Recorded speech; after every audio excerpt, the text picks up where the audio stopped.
Matthew chapter 26. When Jesus had finished saying all these things, he said to his disciples, "As you know, the Passover is 2 days away, and the Son of Man will be handed over to be crucified." Then the chief priests and the elders of the people assembled in the palace of the high priest, whose name was Caiaphas, and they schemed to arrest Jesus secretly and kill him. But not during the festival, they said, or there may be a riot among the people.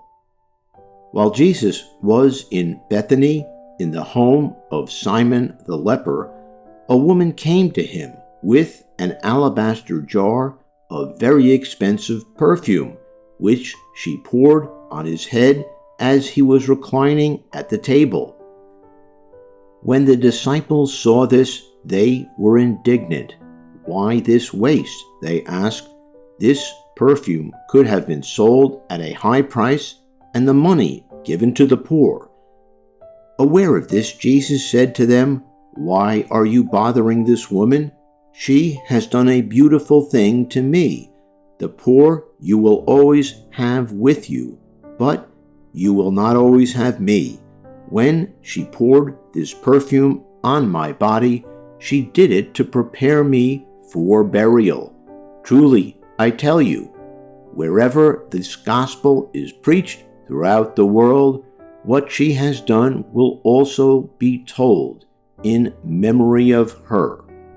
Then one of the 12, the one called Judas Iscariot, went to the chief priests and asked, "What are you willing to give me if I deliver him over to you?" So they counted out for him 30 pieces of silver. From then on, Judas watched for an opportunity to hand him over. On the first day of the festival of the unleavened bread, the disciples came to Jesus and asked, "Where do you want us to make preparations for you to eat the Passover?" He replied, "Go into the city to a certain man and tell him, 'The teacher says, my appointed time is near. I am going to celebrate the Passover with my disciples at your house.'" So the disciples did as Jesus had directed them and prepared the Passover. When evening came, Jesus was reclining at the table with the 12. And while they were eating, he said, "Truly, I tell you, one of you will betray me."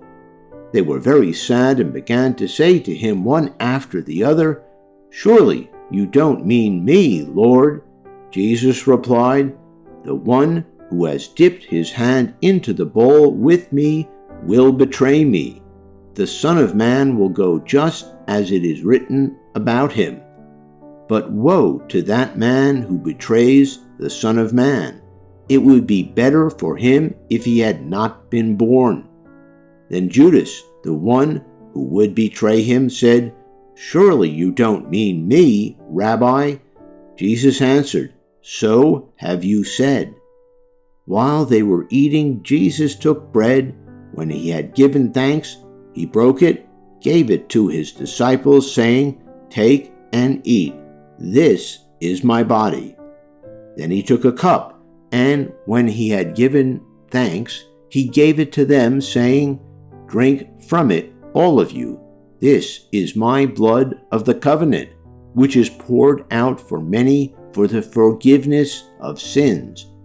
I tell you, I will not drink from this fruit of the vine from now or until that day when I drink it new with you in my Father's kingdom." When they had sung a hymn, they went out to the Mount of Olives. Then Jesus told them, "This very night you will all fall away on account of me, for it is written, 'I will strike the shepherd, and the sheep of the flock will be scattered.' But after I have risen, I will go ahead of you into Galilee." Peter replied, Even if all fall away on account of you, I never will."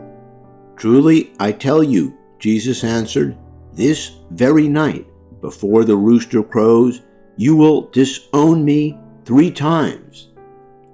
But Peter declared, "Even if I have to die with you, I will never disown you."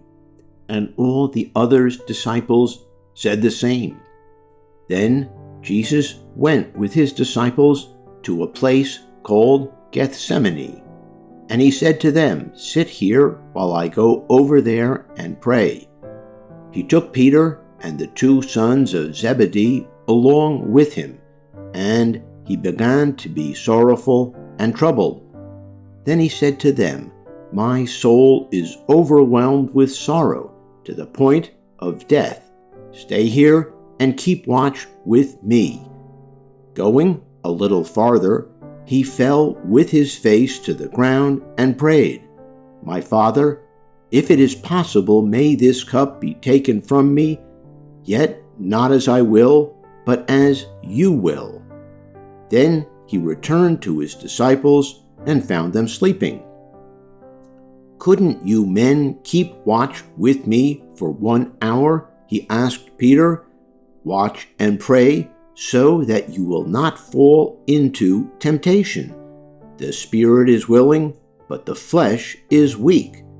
He went away a second time and prayed, "My Father, if it is not possible for this cup to be taken away unless I drink it, may your will be done."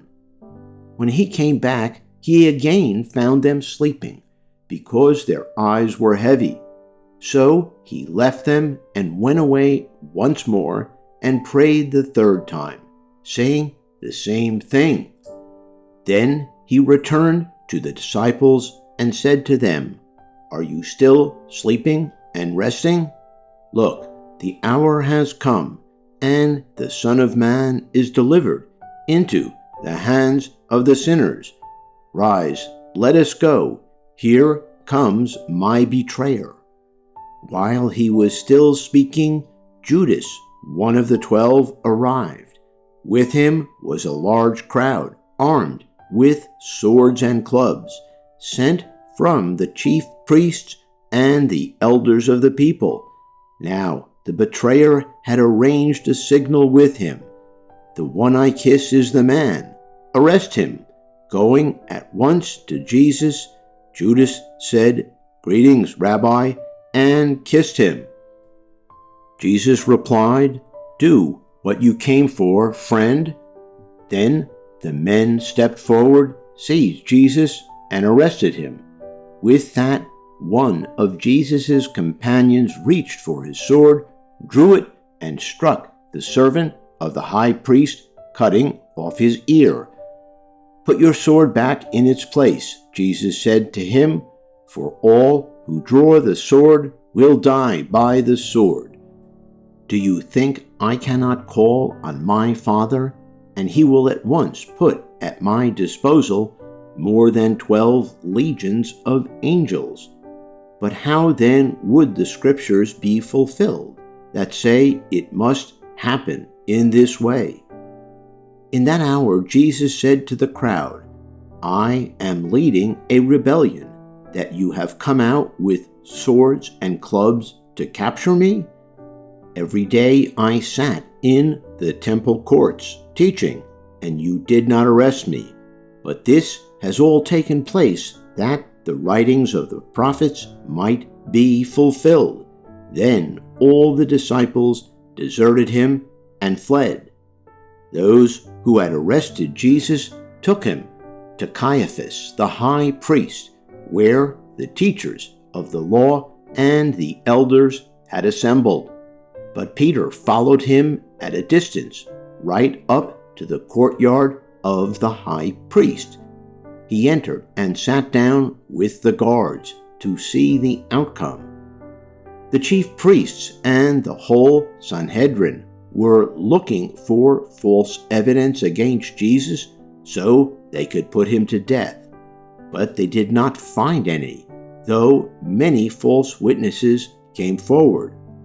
Finally, 2 came forward and declared, "This fellow said, I am able to destroy the temple of God and rebuild it in 3 days." Then the high priest stood up and said to Jesus, "Are you not going to answer? What is this testimony that these men are bringing against you?" But Jesus remained silent. The high priest said to him, "I charge you under oath by the living God.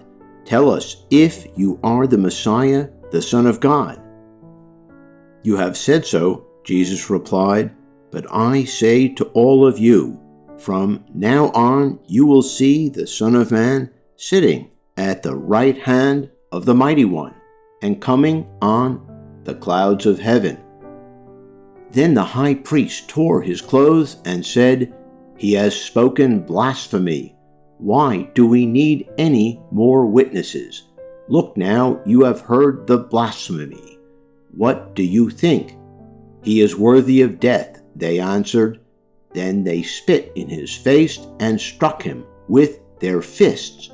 Others slapped him and said, "Prophesy to us, Messiah, who hit you?" Now Peter was sitting out in the courtyard, and a servant girl came to him. "You also were with Jesus of Galilee," she said. But he denied it before them all. "I don't know what you're talking about," he said. Then he went out to the gateway, where another servant girl saw him, and said to the people there, "This fellow was with Jesus of Nazareth." When he denied it again with an oath, "I don't know the man."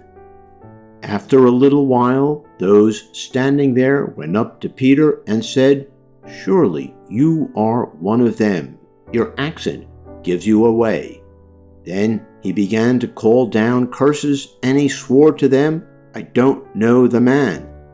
Immediately a rooster crowed.